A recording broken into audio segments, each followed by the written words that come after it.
time. Limits. Test the limits. We took them there. We took it to the limits. Push the envelope. One more time. Think outside the box. Ooh. Okay. Trying to think of another corporatism. Expand your horizons. Yeah. How's your coffee this morning? It's good. Nice. Hot. It is good. Black? Yeah. Exactly. What are you drinking? This is Seattle's Best. Is that what that's called? Seattle's Best? I think so. Yeah. Something Seattle. Henry's Blend. Okay. It's one of their dark roasts. Nice. Yeah. For the dollar for dollar, it's probably one of the best coffees on the shelf. Very cool. How'd you fix it up? I've got an AeroPress. Nice. An AeroPress is the flavor and the way it makes coffee is halfway between a espresso and a French press. That's the way that coffee comes. It is amazing. Talking dirty to me this morning. It is amazing. That's the only way I'll make coffee at home. Nice. It costs, and it's a $30 little contraption. That's not bad at all. No, that is not bad at all. Yeah, it's cheap, easy, and makes just the best cup of coffee. Well, I got up this morning and, not anything special. There's I think it's a Guatemalan blend or Guatemalan bean that we get. It's one of Kroger's. Mm-hmm. You can get it at Kroger. Yeah. But I got the whole bean, so I ran it through the coffee grinder and then French pressed it.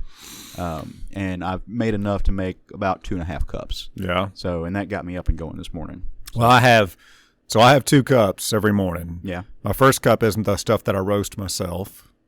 So I buy the green raw coffee beans, and then I roast them about a week's worth at a time. So I had some Colombian. Nice. Before I had this. That just sounds good. It is really all good. Around. Yeah. Well, hey, everybody. Hopefully you've had your coffee this morning and you're up, rip-roaring and ready to go because it's time to talk about comics. And this is the Southern Fried Geekery Podcast, episode 213. And as always, I'm Caleb Alexander McKenzie. Matt Trogdon. And we are joining you once again deep from the heart of Little Rock, here, well, I guess North Little Rock technically, but Central Arkansas.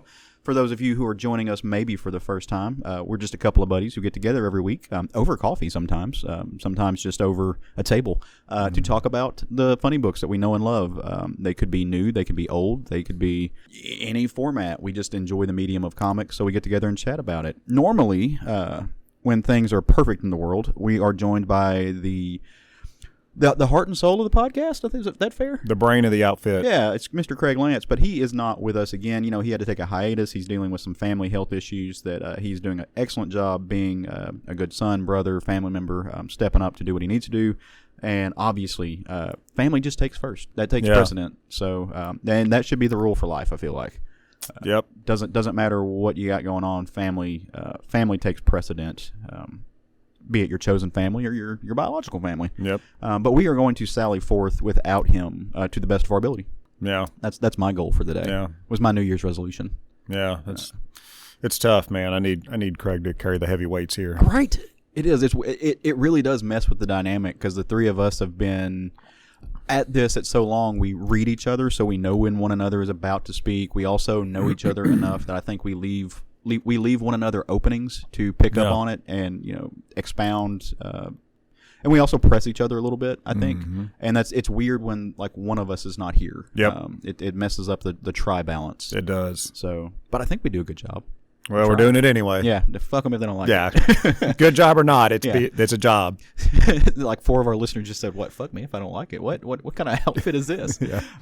But no, we miss you, buddy. If you happen to listen to this, so.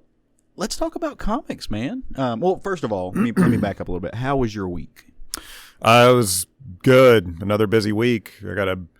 I'm a road warrior, man. This coming week, I'll be driving to Oklahoma twice. Sheesh. Tomorrow, I'm driving there tonight. Then I'm get there again on Wednesday. So yeah, I'm gonna be on the road. Man, that rubber's just spinning. Yeah. I don't mind long drives though. I don't know about you. Like, I mean, you're doing it so much now that you might be becoming adverse to it. But the way that when I used to do construction, I really didn't mind long drives, and I did them. I would at least have a 2-day trip every month and a half. You know what has dramatically made long drives easier? Our podcast. Yeah, 100%. I mean, that has made an enormous difference in long drives. Yeah. Wonderful. I love them, and especially the variety. You know, now there's so many now, and I've got more to explore. So I don't know if I just like came into an adulthood or leveled up or just made a drastic change that I'm going to end up hating. I haven't decided yet, but I canceled my Pandora Prime prescription and I got a Spotify subscription. Because of the podcast? Partly because of the podcasts. Mostly because I really just use Pandora and Spotify for music. That's what I use it for. I actually, now that I've had a whole 36 hours to play with it, I actually like the in-app aspects of Pandora more. The way it lets you organize and set up your radio stations and stuff like that. Spotify has more external uses. I have an app for when I go run that I can plug it up to, and it will play Spotify. It won't play my Pandora lists.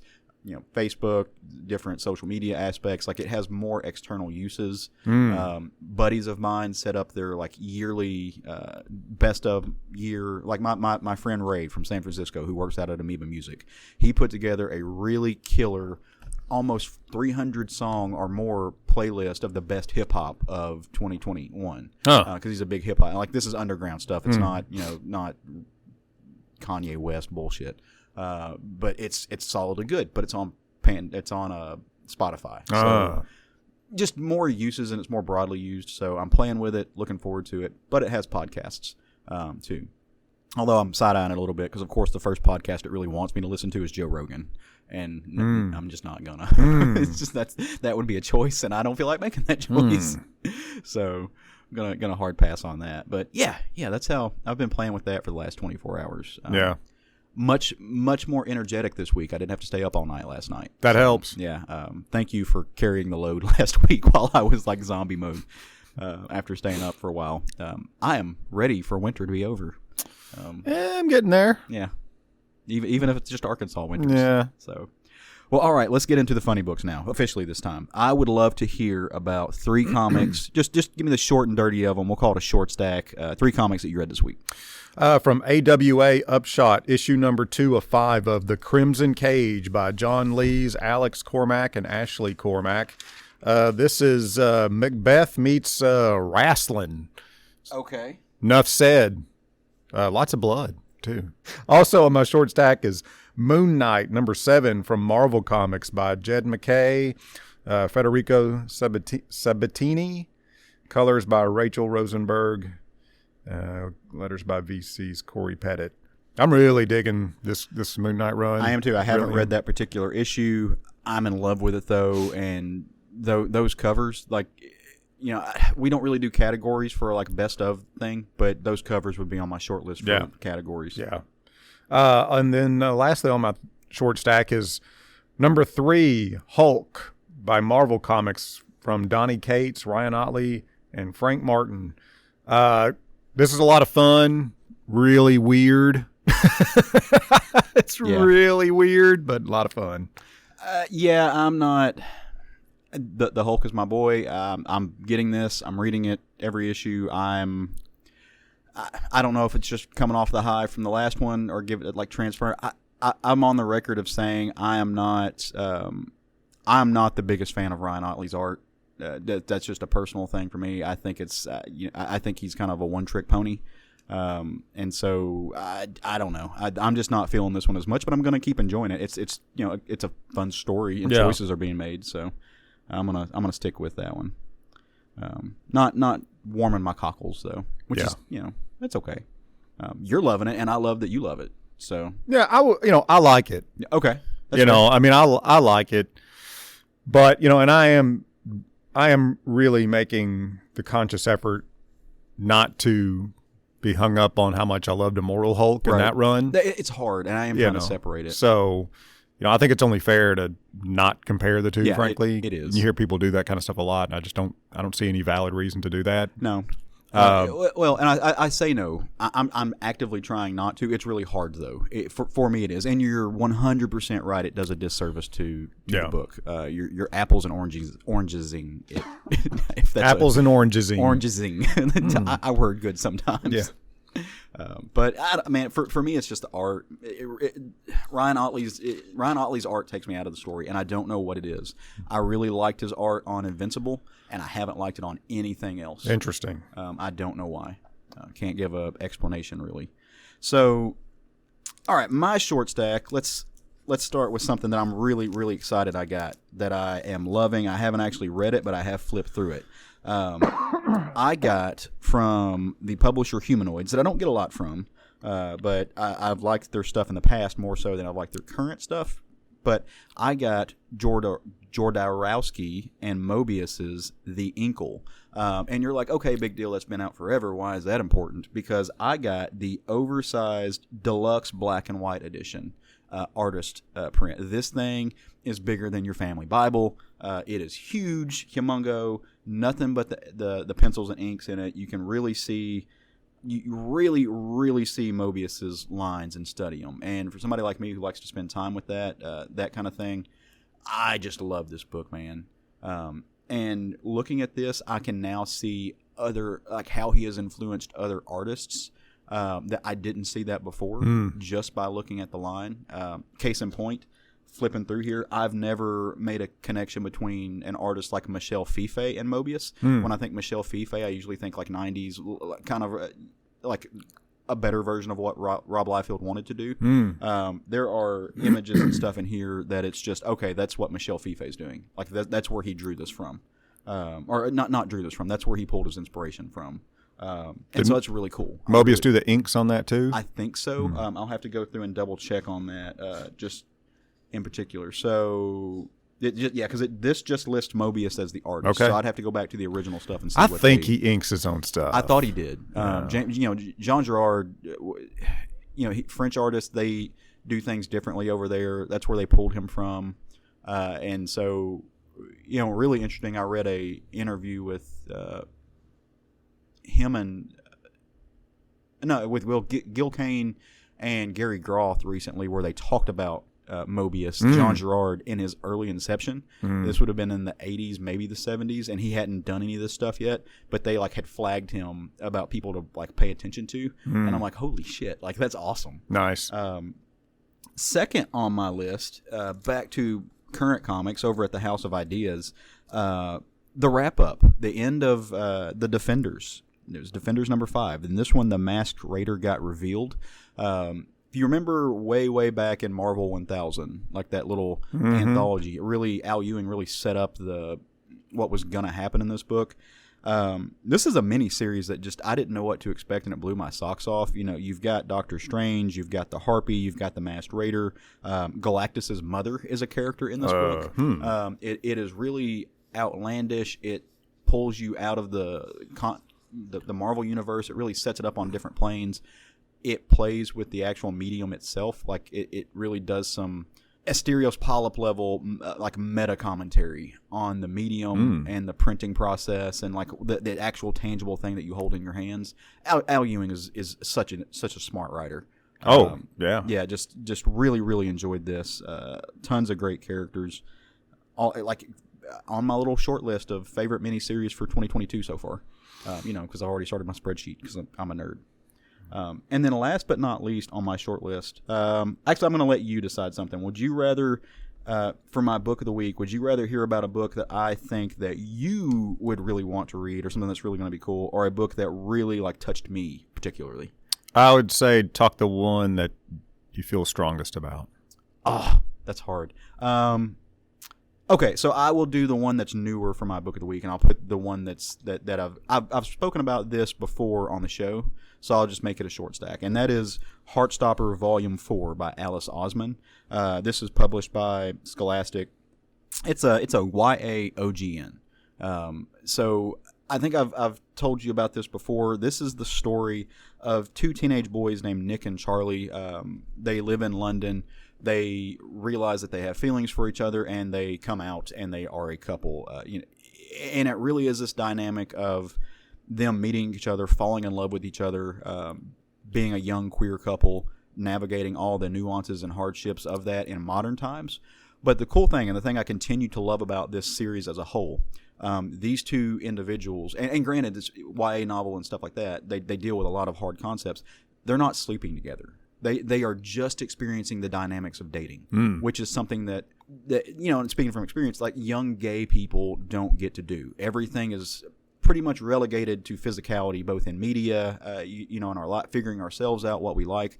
Young gay people really aren't given the space to date to explore those relationships in the way that straight kids are. Like, you know, you go on dates, you get to know each other, you become friends, maybe it works out, maybe you sleep together later. Queer kids really haven't been allowed to do that, mostly because in large part they've had to do so in secret. Yeah. And so they're just getting to know each other. Like, their families are supportive. They're able to go on dates, go on these little small, you know, I call them adventures, but they're just everyday mundane things. And it's really, really sweet, really, really heartfelt. In this particular volume, they finally have that "I love you" moment, which was really great to see that culmination. And then Alice Osmond deals with eating disorders in this. Like, her books, each volume deals with a different type of theme in the mix of dealing with this, unfolding this relationship. This one deals with eating disorders and really drives home the importance of, A, what you can look for if you have an eating disorder, how you can look for help, and B, if you know somebody and you recognize the signs of somebody else having an eating disorder, how you can encourage them to get the help that maybe you can't give them, which is important, right? Like, that's really cool. So, just came out. Technically, it was published in 2021, so really fun stuff, but it just got imported over to the U.S., and it just made me smile. The whole book, really, really great two-color kind of artwork to it. Just nice. Kind of fun and simple. And for somebody who doesn't read a lot of YA books, this was right up my alley. So I loved it. So good stuff. Wide range, lots of expansion. Limited, right? No DC. So our shop has got some problems going on, and we did not get any DC comics this week, and it sounded like we're not going to get any next week, and I'm not real sure. I feel some kind of way about it, you know. But it is what it is. We're just going to deal with it and figure out what we can do. Really limiting. It's just like, it's FOMO. It's like, what am I missing out on this week? Fear of missing out. So, but that's just, you know, that's okay. That's just part of it. We'll make it, and we'll get more books. But fortunately, there was no absence from the House of Ideas. Yep. There was no lack of Marvel books to be had. Well, there was actually. Well, was there? Yeah. Oh man. That's a bummer. But let's continue on. Okay, well, we'll keep it upscale. Yeah, keep it positive. So, as per the usual, Matt and I got together and we bumped our noggins and we said, what do we want to read this week together? What's something new, something cool, something on the shelf that, you know, that would be worth talking about, bouncing ideas off each other. And it really wasn't a hard decision this week. I think you beat me to it via text message, but it was what I was going to suggest to you, and that is none other than the new She-Hulk book from Marvel Comics. Just hit the shelves today. All right, not today. Just hit the shelves this week. Sorry. It is written by Rainbow Rowell, art by Jorge Antonio, color by Rico Renzi, with VC's Joe Caramagna doing the letters. Covers by Jen Bartel and Adam Hughes, with a bunch of variant covers because that's what they do. Yep. I actually, you know, I say that and it sounds like I'm throwing shade at it. I actually got the Scotty Young She-Hulk variant cover because I saw it and I was like, that's dope. And nice. I love some Scotty. So little baby She-Hulk punching through a wall in the cutesy kind of way. Now you got the Jen Bartel cover. Yep. And no taking anything away from the interiors of the actual book itself, because they were great. And this will be my 30,000 foot view, but I would kill for a Jen Bartel drawn She-Hulk book. Like, if she was doing the interiors, oh my God. Yeah. Just making me drool all over the place. But I thought the book was a lot of fun. I had a really good time with it. Yeah. Kind of the same? Yeah. Yeah. All right. So let's kind of get into it and talk about what it was. So previously on She-Hulk, so, you know, we just read, and we've already spoken about it kind of in, you know, when we were talking about Donny Cates and Ryan Ottley's Hulk, the wrap-up of Immortal Hulk. 50-issue series. We all loved it. Love being an understatement, I think. Gushed about it. Continues to be. It's going to be on like my top books of the decade for a long time. Just incredible work. And in that book, and in the recent Marvel run by Jason Aaron, we've seen a different kind of She-Hulk. She was super gamma irradiated, very, very large, very almost, big, bulky. Yeah, more Hulk than She-Hulk, I think. Almost drawn grotesquely, and in a very interesting kind of way. And I thought that version of her was cool, but I am kind of glad to see her get back to this. And Mario Tamaki, I think, is the one who in her Hulk series made that happen, like drew her to be this monstrous force. We got to see her Grey Hulk and stuff too. So, but something's happened with Jen since then. She has not been depowered, but she has had all of that excess gamma, all of that excess mutation. The thing that was keeping her in Hulk mode, just beastly, has been taken away from her, taken out of her, and she can get back to life. She can go back to being an attorney. She can go back to being Jennifer Walters, and set up being a person again.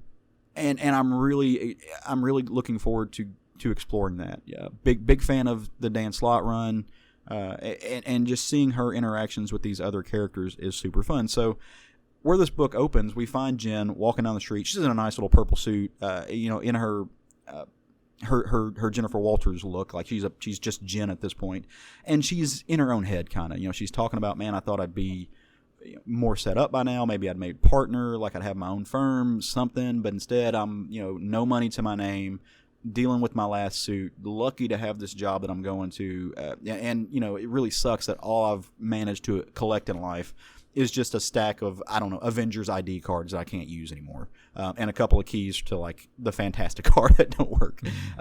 She's in her own head. She feels some kind of way. It's this split dynamic between being a hero and being a professional that really you don't see in a lot of stories. You really get that with Jen.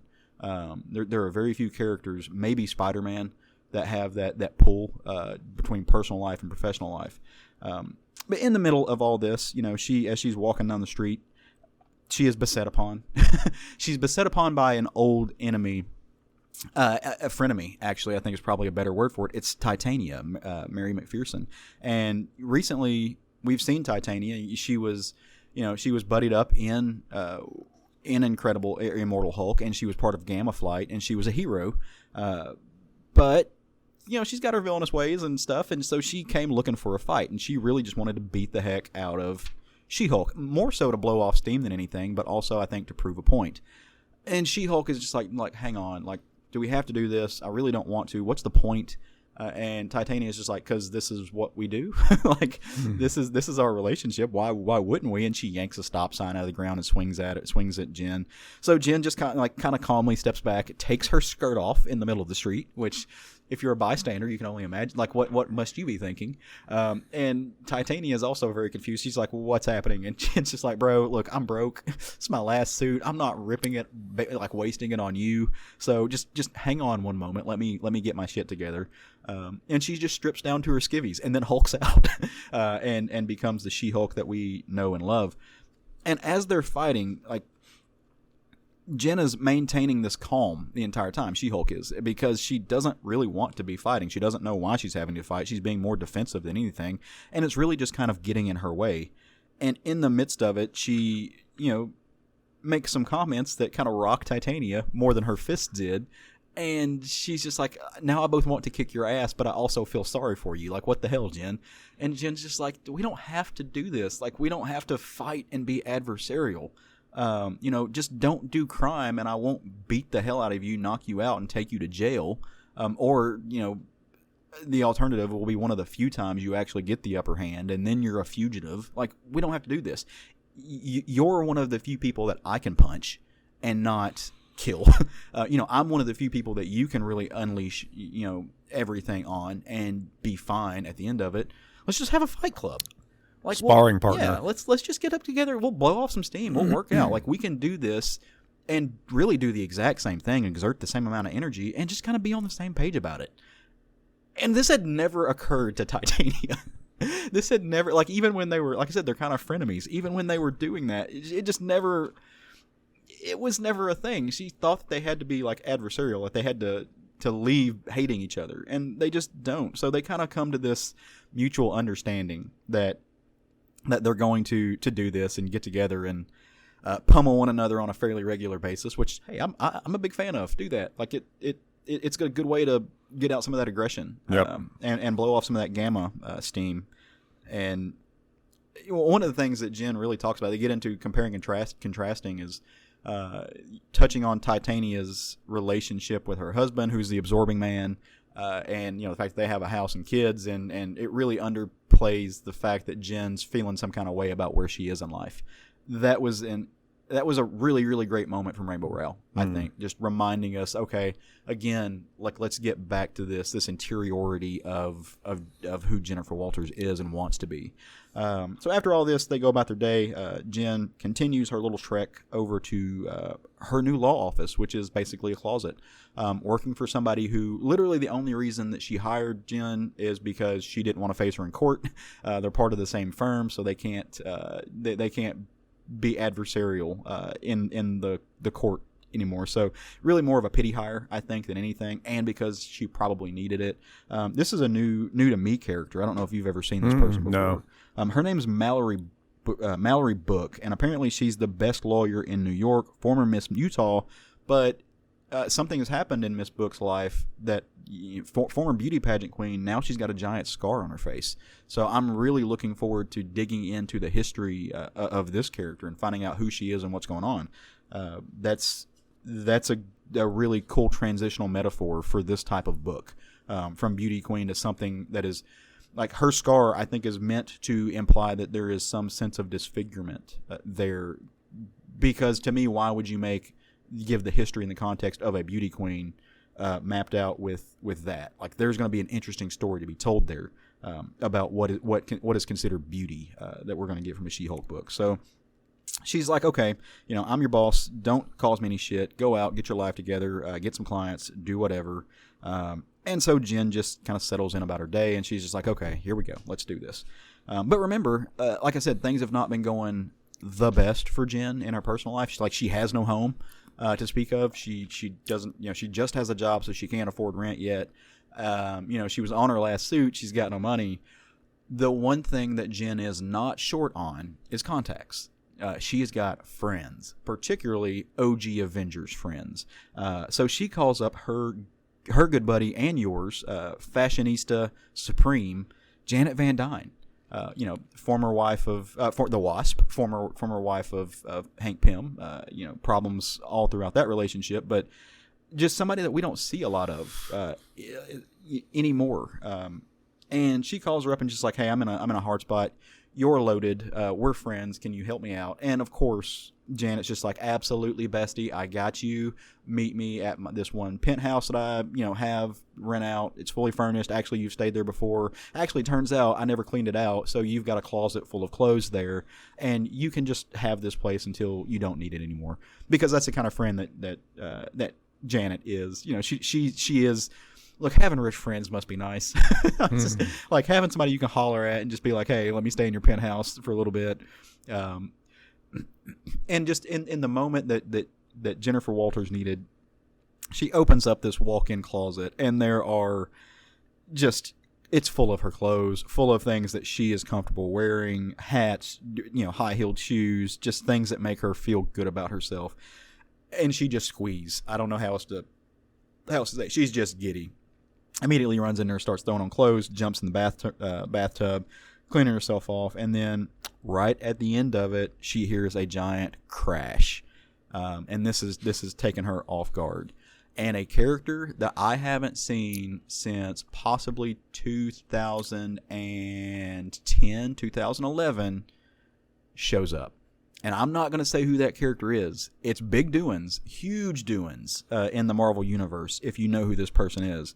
And frankly, is drawn and enters this book in the same way that he exited the book back in the day, when it led to a lot. It led to just terrible things. So just made me smile. Made me really, really, really smile. Last time I saw this character, he was written by Kurt Busiek. So that's a little clue. But go figure it out. See who it is. See what's happening. What's going on with it. And well, just like this book, She-Hulk is to be continued. We'll get back to it. Kind of pick up on some of the themes and stuff. So I kind of just laid out the plot. Pick up on some of the themes and stuff that you found compelling in this, Matt. Talk about some of the things that really grabbed you as you were reading this. The big sexy women. Yeah. The big sexy women in sexy outfits. Yep. Not to sound too sexist, but I'm sorry. To my core, it was very, very appealing. I don't think that's so. So I'm saying this as a man, obviously. So maybe that skews it. Maybe I don't get an opinion on this, and that's fine. But I don't know that that's sexy. I don't know that or sexist. I don't know that there's you can find. I think it's actually sexist that people think that beauty and sexual attraction has to be to kind of atypical, thin, usually Caucasian women. I think it's kind of awesome that you find beauty and physical attraction in larger muscle-bound women. Strong, confident women, man. Yeah, I think that's awesome. So I love that. I really like the artwork in this book. The facial expressions were really strong in this. The facial expressions in this book made a lot of the panels more interesting than they could have been because there's a lot of dialogue. But there's so much expression done so well, it just adds a lot to the scene. The fight scenes are great. I mean, the choreography of the fight scene is amazing. The way She-Hulk is drawn I couldn't ask for anything better, I don't think. It looks great. Something that's interesting I wanted to ask you about. So when she goes to the closet and she's trying on the clothes, she turns Hulk. Yeah. Now that's interesting. So does that mean that when she's Jennifer Walters, she's basically like tensing a muscle, and when she relaxes that, her natural form is Hulk? That's the kind of way I've always seen it. So if you remember back from the the Dan Slott books, did you ever read those? No. So that was always one thing in the Dan Slott book. She walked around, attended court, did everything as She-Hulk. Yeah, because that was the way that she felt the most comfortable. And it really did play into actually Mario Tamaki dealt with this some too, that she actually feels inferior. She feels understated, and I guess mousy would be a good term when she's just Jen Bartel. Jen Walters. Yeah, sorry, Jen Bartel's an artist. Not Jen Bartel might be She-Hulk. Actually, I don't know. I would be cool with that. Jen Walters' persona, she always felt less than. Yeah. She-Hulk made her feel confident, made her feel powerful, gave her a presence. So I think that she has always been one who can actually make the conscious choice and maintain her personality, and so she chooses it. I knew that, but it's a little different than making being able to transform when you want to versus one being your natural form. Like, because that's the way it came across in that scene is when she's relaxed.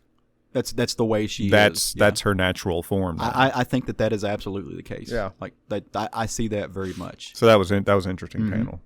But yeah, it's a lot of fun. I mean, the book was a lot of fun. I just love the texture. Like you said, the art is incredible. This is not a book that they skimp on detail. It's not like the actual drawings aren't photorealistic or anything, but just the architecture of the buildings, the fashion, the furniture, the way that they draw the city, and they give you all of this. Like there are very few panels other than just maybe fight scenes where they don't put a lot of background into it. There's a lot of background in most of this. Like, they took time with these. I think this is a really good, if you were showing a new artist, I think this would be a really good example of a book to show them because of how much storytelling is done and how much the drawing, the cartooning adds to the book. So I think this just does a great job representing what good art can do for a story and how it can bring it up so much. And again, it's because of the facial expressions, the way the panels are laid out. It's, and it's easy to miss, if you're not really paying attention to that stuff. But if you go back and really look at each panel without reading the dialogue, it comes out a lot more like, oh wow, okay, she put a lot of thought into this to make this as interesting as it could be. Yeah. When it could otherwise be fairly boring. Yeah. And we've all seen those kind of comics where two people are having a conversation and it's just two people standing there. Well, and the facial expressions in particular make the book, they give it kind of a kinetic energy that really gets it moving. It reminded me a lot of, just recently, Mahmoud Asrar. The facial expressions that he does in Conan really set that book off. They give you a complexity to what you're always wondering what's going on behind that noggin, and the same in this book. Like, you see Titania, especially the eyes are drawn of Titania really well. Rohei Antonio is really good with that. But one of the things that Rohei does, and I think I'm pronouncing that right, is kind of gets back to basics with panel layouts, which like you said, like he plays with what they call the divine triangle in a lot of the way he constructs his page. Very, very good at using certain elements to draw your eye, and he's telling you where to go. And it's that fundamental construction of how to draw comic pages in this format. For one example, there's a scene where a page where Titania and She-Hulk have been fighting. She-Hulk at this moment has the upper hand. Your top left-hand panel, Titania has been knocked against the wall, and her leg is kind of askew. Her heel is pointing exactly where it wants, like the panel to the right of it. Titania's hand is almost a direct line. Yeah, it's drawing you there. In that panel, Titania's eyes are looking down and to the left, which is exactly where She-Hulk is in the third panel. So it's doing these really cool, very, very fundamental, very necessary, but often overlooked, like you said, craft elements to laying out the page. That is exactly what you need to help read these type of stories. And frankly, I think a lot of people who are in the game for a long time, they get a little too assured of themselves, and they forget those small things that really tie in the cohesion of the stories. It's one of those things. It's like I said all the time, I think every comic artist should take a moment to read Scott McCloud's Understanding Comics every once in a while, just to get back to those fundamentals of what readers and what this type of this genre of story, not genre, this medium of storytelling is, and how it works outside of things like plot, like the mechanics of it, the craft of it, because it's just really cool. Yeah, and that makes it faster to read. Yep. But B, you can really you can rely on those things to kind of pull you through just naturally, and really focus on the ephemera and the bigger themes and concepts without having to put so much effort and work into quote unquote reading the story. Yeah. Because it does the work for you in some sense, and that's just good comics making. Yep, it is. So I'm all about it, man. It's going on my pull list. Yeah. Super excited. I love Rainbow Rowell. I am actually going to order, and I've read the first part of this, but our buddy Sean was a fan when he was on the show of this, but Rainbow wrote I just went blank. The Runaways a few years ago, and that was kind of when everybody really noticed her, I think, or that's when I first heard her name. So I kind of want to go back and read the Runaways. Not a group that I'm super into, but I have seen the show. Yeah. So there's something there. But yeah, hard on the pull list. Yeah. Amazing first issue. 5 out of 5 stars as far as a first issue goes.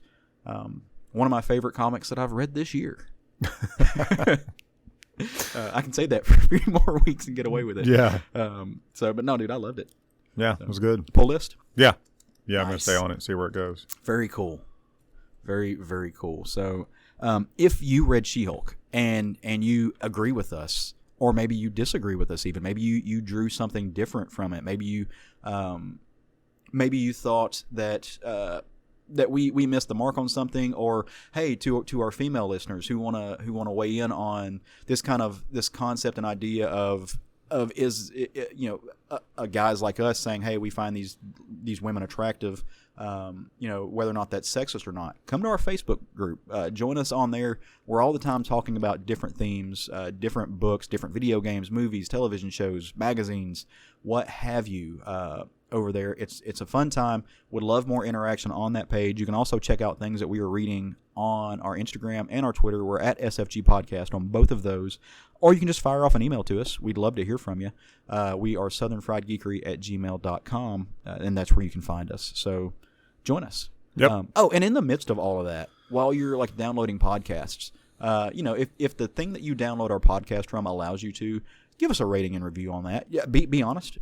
We would love 5 stars, but if you're somebody who doesn't think we deserve 5 stars, tell us why. Yeah. With constructive criticism, don't just say, because you're poopy heads. Oh, that would be hurtful. Yeah, that would wound my soul.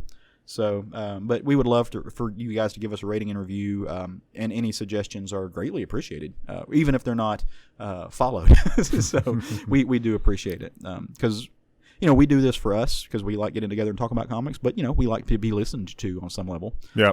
We don't own all of this electronic equipment because we lack hubris. Right. Well, Matt, tell me about something you read this week that maybe I didn't. In fact, I know I didn't. I picked up Batman the Night. This is what I recommended as my What's on the Menu last week. This is number 1 of 10. And as I mentioned last week, the writer's Chip Zdarsky. The art is Carmine Di Giandomenico. Okay. That is probably pronounced wrong. The colors are by Ivan Palacia.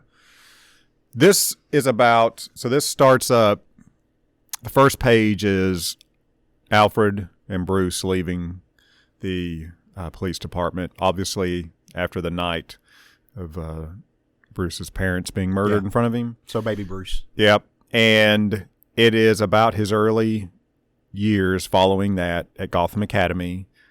He's getting into fights. He's getting into fights because he's looking for opportunities to take up for other kids, literally looking for the opportunities. If he sees a kid being picked on, he acts and punches the shit out of the bullier. Instead of as opposed to say, and this is, again, I've mentioned this before, the difference between Batman's motivation and Superman's motivation. Clark Kent would have stepped in and said, hey, that's enough, leave him alone. Bruce didn't say anything. He just jumped in, found an opportunity to beat somebody up with what he thought was justification. Righteous vengeance. Yeah. So, and that leads to Alfred talking to him once again about getting into fights, and Bruce is justifying why he did so. And Alfred is trying to convince him that what he is doing, he's not doing because Bruce is telling himself I'm doing this in the name of justice, basically. Right. Alfred says, no, you're not. You're doing this in the name of vengeance. Yeah. Vengeance is your motivation, not justice. So that's the theme pretty much throughout the book, is how Bruce is doing these things. And he just keeps getting into fights, keeps getting into trouble.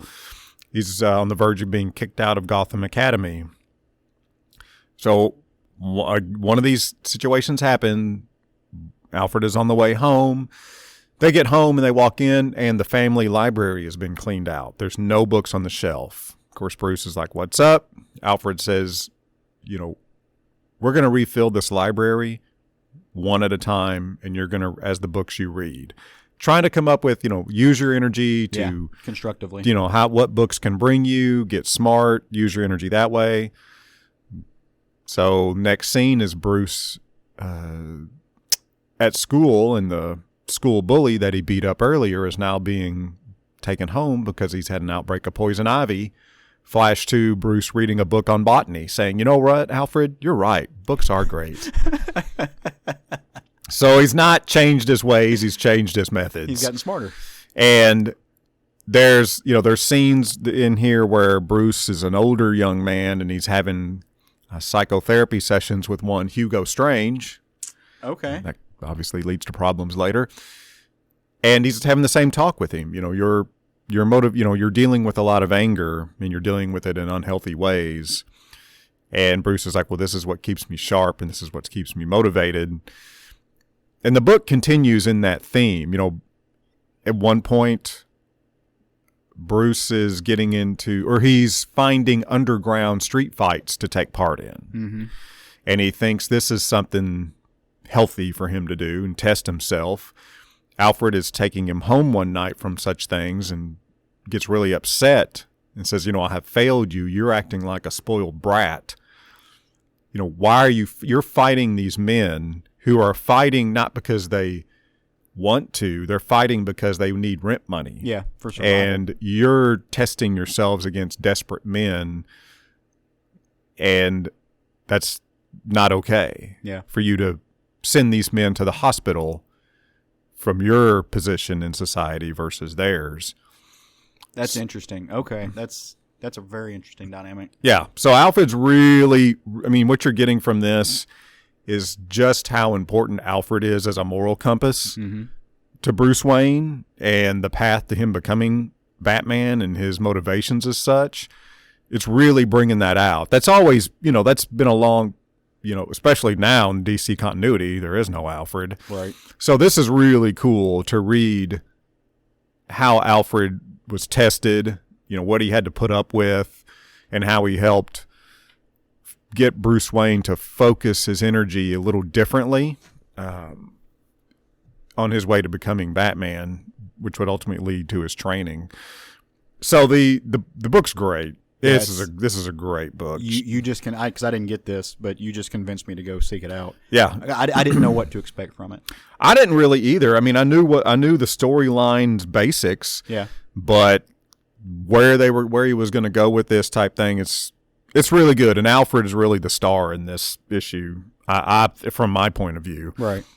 And I'm a big fan of the Alfred and Bruce Wayne dynamic. Mm-hmm. So I miss reading that in current continuity, so this has been nice to read from that, and especially given that it was done so very well. Yeah. So I highly recommend this. I know it's another Batman book. There's a lot of those on the shelf, but frankly, this creative team is so good, and that's the thing about Batman books is there's a lot of them. Yeah. But they attract a lot of, if not most of, the best people in the industry. Yeah. Because of who he is, and and the character is given to the best creators on the industry to keep him that popular. And frankly, economics drive that because it's the best-selling book. Yeah, so economics drive that as well. I really dug this book. The only thing that irks me, and I don't know if it's every issue is this way. This is a $5 book. Mm-hmm. That irks me. So I'm going to see. I really want to read this. Yeah. But I just have a real hang up of a $5 comic book. So we'll see. But I plan on sticking with it. So I want to hear about the art in just a second, but I want to pick up on a few things that you talked about because like I've seen you flipping through the pages and I can't really speak for the line work, but the coloring on that is incredible. Oh yeah. The artwork's great. It's got the style. I could not help but think of the old Eon Flux type artwork. It's very reminiscent of that. Just the way the figures are drawn, specifically the hands, the way the hands are drawn, have that real spidery look to them. Yeah. Eon Flux is what I thought of when I read this. It's very much got that feel. But the artwork's great. So it's funny picking up just picking up on things from recently. I've read that Gil Kane book, and he spends a ton of time talking about the importance of drawing hands and the importance of what hands tell us about everything. And that was like Gil Kane. It's weird, but he will be on stage sitting with some of these other greats, Denny O'Neil, Stan Lee, all of these people who are important in editorial, writers, artists, and he will just like go off on hands for a little bit. Yeah. So, but he's 100% right, and so that's just timely from what I'm talking about. So yeah, with your $5 price point, it's getting more and more to where out of continuity stories, things that I know are going to be maxi series, it's really hard not to just trade weight. And I try not to because in today's time, things get canceled, left and right. If they're not making money, if the floppies aren't selling, you may not get the hardcover. Yeah, you may not get the collected edition. Very few instances, other than recently a book by James Tynion and Ram v Swamp Thing, got more issues given to them versus having issues taken away.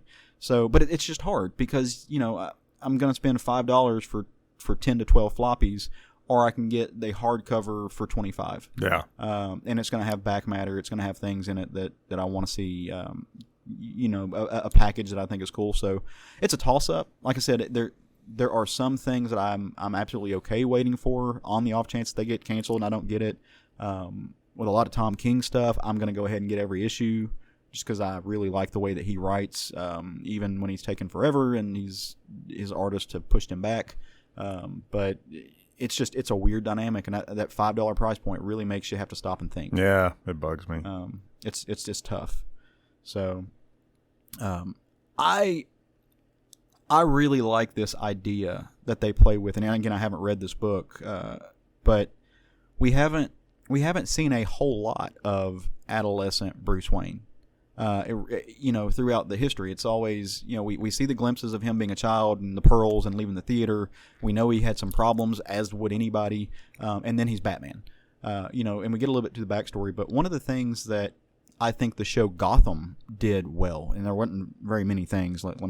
Before anybody thinks I'm pinning a star on that show, it was not great. But one of the things that they did really well is show the kind of trauma that would stem out from watching your parents murdered in front of you, from being a quote-unquote orphan, having an Alfred figure, having a shit ton of money that's theoretically at your disposal in a world where the people that you're trying to relate to, that you think have similar problems to you, are just destitute, showing that privilege off. And that was one of the things that I think that show did kind of well. And so I like seeing this, Bruce at the idea of seeing Bruce at his academy, struggling, getting in fights, being a snot-nosed shithead brat, learning those hard lessons that would stem from that. So you have convinced me. I shall check this thing out. So it's fun stuff. Yeah. I'm going to take us in a different direction. Let's see. Have you ever read the books? They were fantasy books. The Dragon Riders of Pern by Anne McAfee. No. So the Dragon Riders of Pern was, like I said, it was a fantasy series. I read them probably in the late 90s, maybe early 2000s. Set in the world of Pern, which very tribalistic. There were kind of Game of Thronesy before Game of Thrones. Well, not before, but before I knew what Game of Thrones was. And in this world, there are dragon riders, obviously, title, but these dragon riders, you have your big, huge, humongous dragons, and then as part of that connection, each of the riders is mentally tethered to a dragonette, a small, think of Lockheed from the X-Men, smaller dragon, perches on their shoulder, rides with them, they're tethered to, it's a piece of their soul, what have you, they bond with it, and it helps them communicate. It's almost a catalyst or a buffer between the dragons that they ride, and it helps them understand and see things and really experience it. Some of these themes sound familiar if you've read YA quote-unquote dragon stories. Since then, they pulled a lot from Anne McAfee. I'm not saying she was an originator, but she did early stuff that really played with that idea. Well, one of my all-time favorite writers kind of picks up on this concept in a book that I read this week, which I thought was was a new thing. It turns out it's not. Turns out it's actually like the second volume or second iteration of this thing, and that is Kurt Busiek and Pecchio's and Carlos Pacquiao. I always say his name wrong. And I'm a fan of this dude forever. Like a ton of stuff that he loves. But their book Aerosmith, Behind Enemy Lines, came out this past week at Image, formerly housed, I think, at Dark Horse, or Dark Horse or Boom. It was one of the smaller titles. He talks about it in some of the back matter. But what Aerosmith is, and it was at DC, actually. That was supposed to be at DC, and then it got moved because it didn't. I guess it was like a Vertigo kind of thing. So when we last met, we didn't expect to take this long before doing the next Aerosmith story, Busiek says. But the plan we had to alternate Aerosmith arcs in the kind of high-profile DC products that DC really wanted went awry. So I don't see this book at DC. It's so strange. But this book, it focuses on the character. He's a young man living in a version of the world as we know it. He is sent over to Europe, probably around the turn of World War I. So this would be a pre-World War II version of the world, and Europe is exploding. The English are having a lot of problems holding down. Germany is encroaching, and it's a war story, but it's a war story told where magic exists. And I know, like, normally that's something that takes you out of the story, but this is told in a far enough past and given just enough of that texture that it's more fantasy than it is reality. Yeah. So reality is just a setting, and it's a very loose setting. But the main character is this young American who finds himself kind of kind of doing the thing where he signed up as a special agent to go help out and fight on the front even before America really got into the war, and he becomes part of this team of. I don't think you can't call them Dragon Riders, but they are almost a special forces unit. They are elite soldiers who have these dragonettes that they bond with, that they attach to, and the dragons come and land on their shoulders, and they know spells that connect them to the dragons. They have special things that allow them to experience weightlessness when the dragons kind of just lift them up, and they carry. It's almost like a dragon jetpack, right? Like, so sounds amazing. But they're in these old school kind of World War I outfits, and they have these magic spurs on their boots that help them levitate and hold on to everything. They get called into action, and as they're floating towards almost kind of a recon mission, above the clouds, checking things out, they again are beset upon. I don't know why I like that phrase, but I'm going to use it all 2022. They're attacked by these Prussian soldiers that are moving in, fighting back. Like these are the main people that they're at war with. These individuals have their own dragonettes, so it's not just limited to one side has them, the other side doesn't. The Prussians don't have the technology, quote unquote technology, the magic experience to build the charms, to endue these charms with the things that need to fly, so they have to take them from the British. So that's why they're always attacking, especially like the dragon wielders, going after them to break them and take their stuff.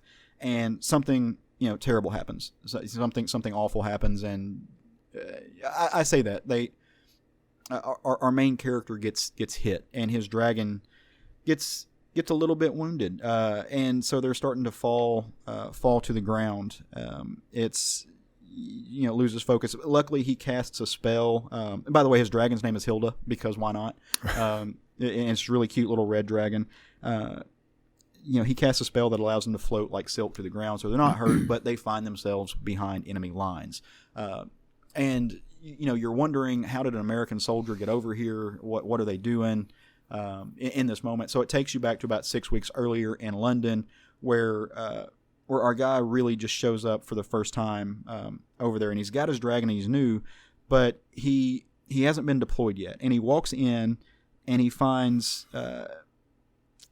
he meets an old friend walking down the street, somebody that he kind of grew up with, that also is quote unquote from the United States, but isn't somebody he expected to run into. And that's this troll, literally a rock troll, whose name is Rocky. This big guy, like he's made out of gems and stuff, got some moss growing on him, but he's a ground pounder, man. This dude's a living tank, and he's also over there helping out. Actually, he was originally born in Eastern Europe, in this area. His family was killed in the late 1800s, and he fled to America, lived in the United States, and is now helping fight back because he wants to get back to his roots. He remembers his country enough that he wants to aid allies and get the country back. So it's personal to him. But like I said, this dude's hulking. Like, he's big. He's got moss growing on. He's a troll. And so our guy decides to, hey, let's get together, go have a drink. It's good to see you, my buddy. And, our troll's just like, are you sure this is a good idea? He's like, yeah, no worries. So they go to a pub. And of course, immediately everybody turns around and stares at them. There's some xenophobia, some racism happening towards our rock troll. This is not a bar for troll folk. So there ran a fight ensues. That's no bar for me. No, right? Same. But it's this really.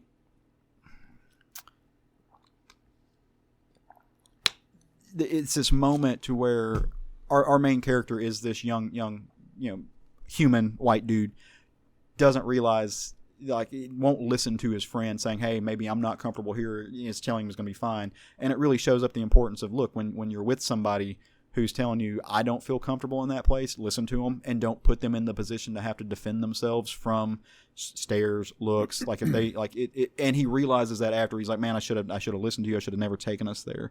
That was my fault. I'm deeply sorry, for putting you in that situation and embarrassing you. And he's like, look, it's whatever it is, what it is. I appreciate you learning your lesson, but like let's just go on from it.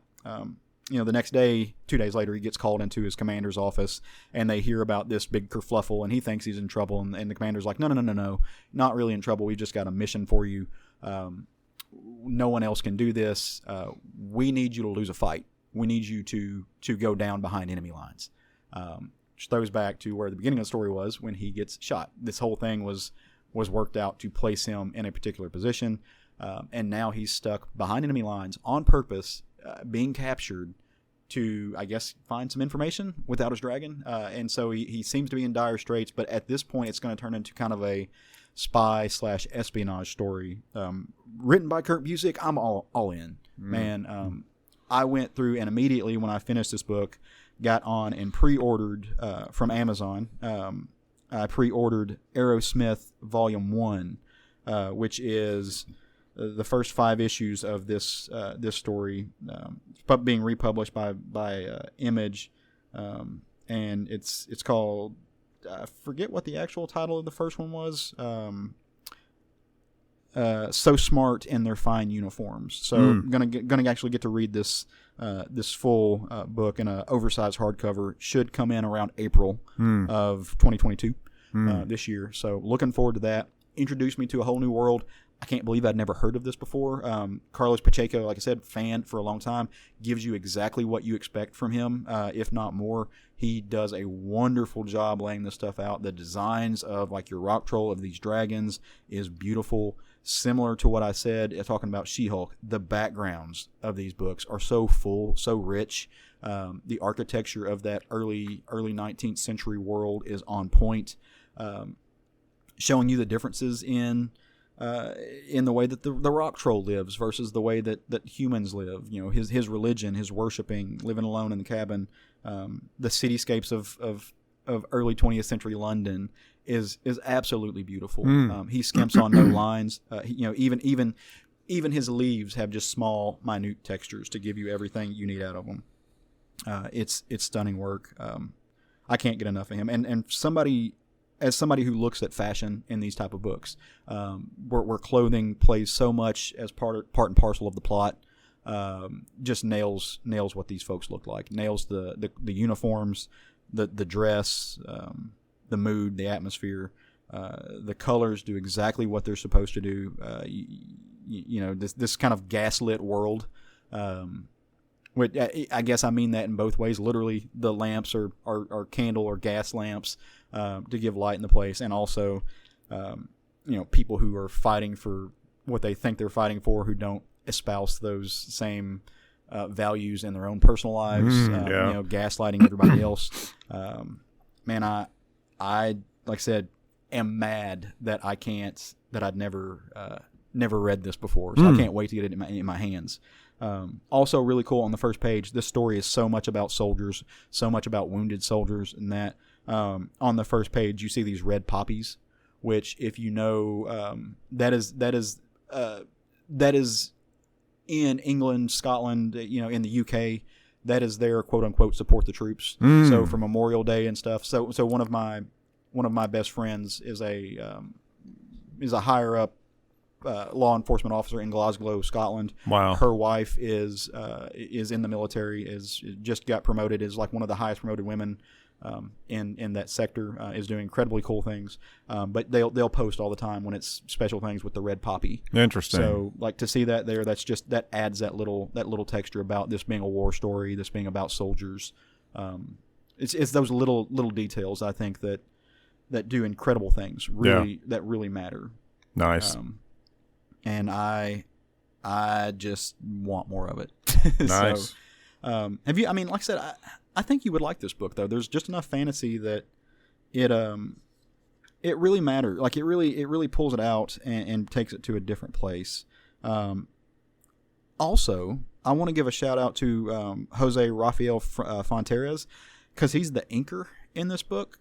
So I don't know about you, but I've been going through last year's spreadsheets and looking at, trying to make my top 10 list, because next week we're having our our favorites of 2021. I call it an award show. It's really just you and I recapping, recanting, and reminiscing about some books that we really, really loved. It gives us an excuse to geek out. Gives us a reason to make a list. We love lists. I get giddy about a list, and I keep spreadsheets about all this. In my spreadsheets, I look at, I list out everything. Inkers are few and far between. I always knew that inking had taken kind of a nosedive in the importance, and not with digital comics especially, not a lot of people are using inkers. Less than 25% of the books, and I read over 400 of independent titles last year of different things. Not just 400 comic books, but over 400 titles out of everything that I read. Maybe 25% of them use a traditional inker. Immortal Hulk, I think, really showcases the importance of inking, traditional inking. That gave that book so much, so much. This book did as well. So Jose on this book did a great job inking this book, and so shout out to him. Already got my a green stamp on my favorite inker of this year. So fantastic work. So, well, all right, man. How you feel? Feel good about it. You wanna talk about the future? The future. Polish the crystal ball a little bit? Absolutely. All right, well, why don't you tell me about a book that's coming out next week, a book that you have not yet had in your hands, but that you think would be worth mine and the listeners' while to pick up. So that would be from DC by one Garth Ennis and Gary Brown and Juan Ferreira, Peacekeeper. This is a one-shot coming from DC Comics. Obviously, given the popularity of the character, the resurgence of the character, if there ever was a regular surgence, lately doing HBO Max. This is coming out this week, and I'm really interested to see a Garth Ennis Peacekeeper book. I want it. So we've got time. Let's. You have recently watched Peacekeeper. I have. Correct. How did that make you feel? It's really good. It's really funny. The dialogue's great. All the people that are acting, all the actors are doing a great job. Really, John Cena's doing a fantastic job.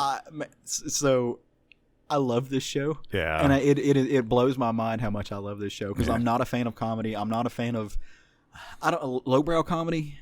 And there's a lot of lowbrow comedy in this, but it's done really well. It's unique type of comedy. And there's some cleverness in there. It is a lot of dick jokes. Yeah. But it's not just like sophomore dick jokes. Right. The thing, if you read this, if you're reading into the subtext of these, the way it's delivered specifically from Peacekeeper, it's like, this guy's got some problems. Yeah, there's a lot of dick jokes. No social awareness whatsoever. But this is a guy with some problems. Well, and what makes it great is it's juxtaposed with the people around him who are looking like bro, really? Yeah. Because he's the only one. And that's what makes it so funny. Yeah, all the dick jokes are pretty much just coming from Peacekeeper. Yeah. He hugs the fucking eagle. Yeah. The one-liners in that show are amazing. Oh man, yeah. I've never purposely rewatched the opening to a show other than The Sopranos. That's funny. Just the almost difficult to watch choreography. Oh man, and awkwardness. It's so strange. It's great. It's like the word is sublime. Yeah, it's beauty and its grotesqueness. I actually got Roger to watch the first episode, and he loves it. So I haven't seen episode 4 yet, because I watched up to episode 3. We're going to go back and watch episodes 2, 3, and 4 together, because he was like, yeah, no. Because I asked him at first, I was like, hey, there's this new show. It features that character from the Suicide Squad. We watched it together. You thought Suicide Squad was fun and funny. Do you want to watch this with me? Because we're always looking at stuff we can do together, and things that I will be interested in, and not just doing homework to the side. And he said no. He said he wasn't interested in it. And I was like, but you love John Cena, because he used to watch wrestling. And he loves John Cena. That's a personal choice on his end. I don't know what that means about me, but doesn't do anything for me. But okay.